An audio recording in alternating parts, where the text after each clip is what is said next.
CA inter Jan 2025 exams are around the corner और अभी भी बहुत सारे बच्चे ऐसे होंगे जिनका ऑडिट का सिलेबस कंप्लीट नहीं हुआ है।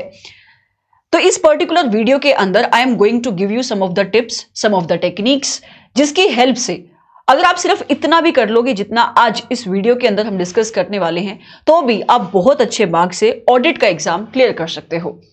बेटा सिर्फ 2 वीक्स बचे हैं आपके एग्जाम्स के अंदर ऑलमोस्ट, राइट। एंड अभी इस टाइम पे मैं कहना चाहूंगी कि सबसे पहले आपको अपना पढ़ाई का अप्रोच बदलना पड़ेगा। ये मैं किन बच्चों के लिए कह रही हूं? उन बच्चों के लिए जिनका सिलेबस पेंडिंग है। मैंने आज तक हमेशा ये बोला है कि इंस्टीट्यूट कहीं से भी कुछ भी पूछ सकता है, तो आपको हमेशा 100% पढ़ाई करके जानी चाहिए। लेकिन अभी अगर आपका सिलेबस पेंडिंग है तो अभी 100% अप्रोच फॉलो करने का टाइम नहीं है। दिस इज द टाइम कि आप सबसे पहले फोकस करो उन चैप्टर्स के ऊपर जहां से मेजॉरिटी ऑफ द पेपर आपका बनेगा, जिनको आप कहते हो हाई वेटेज वाले चैप्टर्स। मतलब ये ऐसे चैप्टर हैं जहां से institute above 50% of your paper बनाता है। 60%, 65% पेपर आपको यहीं पे देखने को मिलेगा।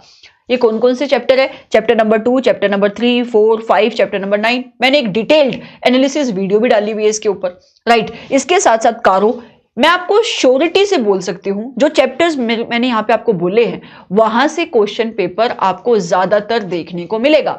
तो आपने अभी तक भी अगर थोड़ी बहुत आपको सब्जेक्ट की अंडरस्टैंडिंग है बट लर्न नहीं हुआ है, तो अगर आप इन चैप्टर्स को पिकअप कर लेते हो तो भी आप पास हो सकते हो। लेकिन क्या सिर्फ कंसेप्ट पढ़ने से आप पास हो जाओगे? नहीं। मैं ये बोलूंगी बेटा आपको ना इन रिस्पेक्टिव चैप्टर्स के क्वेश्चंस भी देखने चाहिए। मतलब ऐसे क्वेश्चन जो मोस्ट आस्क्ड क्वेश्चन है, जो बार बार एग्जाम्स के अंदर पूछे गए हैं।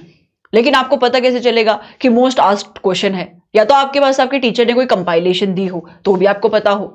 तो मैं कहना चाहूंगी अगर आपके पास कोई कंपाइलेशन अवेलेबल नहीं भी है तो एटलीस्ट इंस्टीट्यूट के स्टडी मटेरियल के क्वेश्चंस तो आप देख ही सकते हो।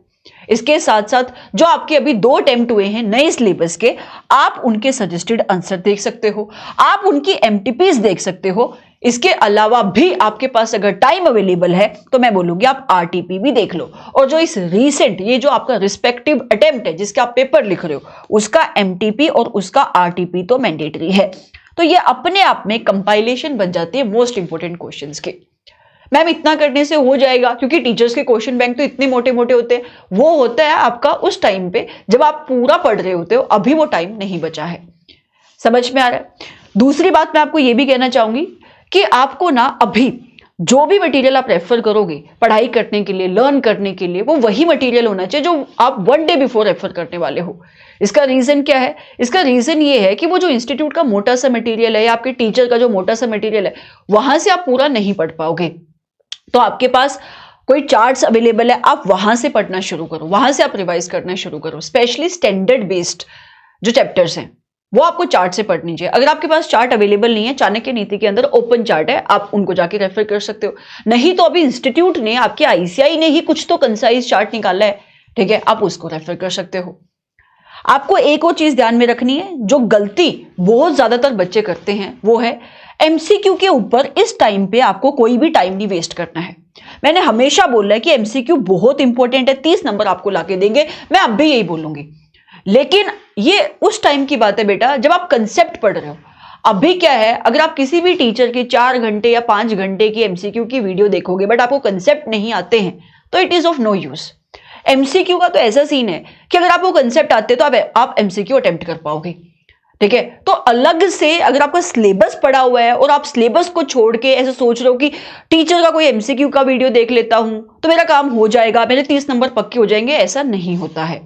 इंस्टीट्यूट हमेशा नए एमसीक्यू बनाएगा, ठीक है। अगर पुराना आ भी जाएगा तो कितना आ जाएगा? सो बेटर अप्रोच ये होगा कि आप ना कोई चैप्टर पढ़ लो इसकी जगह। जैसे कि अगर आप 5 घंटे का कोई एमसीक्यू का वीडियो देख रहे हो किसी टीचर का, instead of wasting 5 hours there, आप एक चैप्टर कवर कर सकते हो जो बहुत इंपॉर्टेंट आपके सिलेबस का, चैप्टर नंबर 9 या चैप्टर नंबर 5, ठीक है। तो फिर मैम मुझे तो ऐसे पता ही नहीं चलेगा कि केस सिनेरियो कैसे सोल्व करने हैं। तो इंस्टीट्यूट के जो स्टडी मटेरियल के केस सिनेरियो है आप उसको एक बार सोल्व कर लोगे ना। मैं एमसीक्यू की बात भी नहीं कर रही, अगर आपके पास टाइम अवेलेबल है तो आप एसएम के क्वेश्चंस देख सकते हो, आपके एमसीक्यू के क्वेश्चन और जो केस सिनेरियो है अगर टाइम अवेलेबल है। ऐसे स्पेसिफिकली सिलेबस को छोड़ के एमसीक्यू के ऊपर अभी टाइम मत वेस्ट करो। अच्छा, और इस टाइम के ऊपर आपका ना जो स्टेट है, स्टेट ऑफ माइंड है, वो बहुत वल्नरेबल है। तो आपको कोई भी ऐसी चीज पिकअप नहीं करनी चाहिए जो नई है, जो आपने आज तक नहीं पढ़ी। मैंने तो कोई भी सब्जेक्ट, कोई भी चैप्टर आज तक नहीं पढ़ा, फिर तो बेटा फिर तो बहुत ही क्रिटिकल स्टेज है।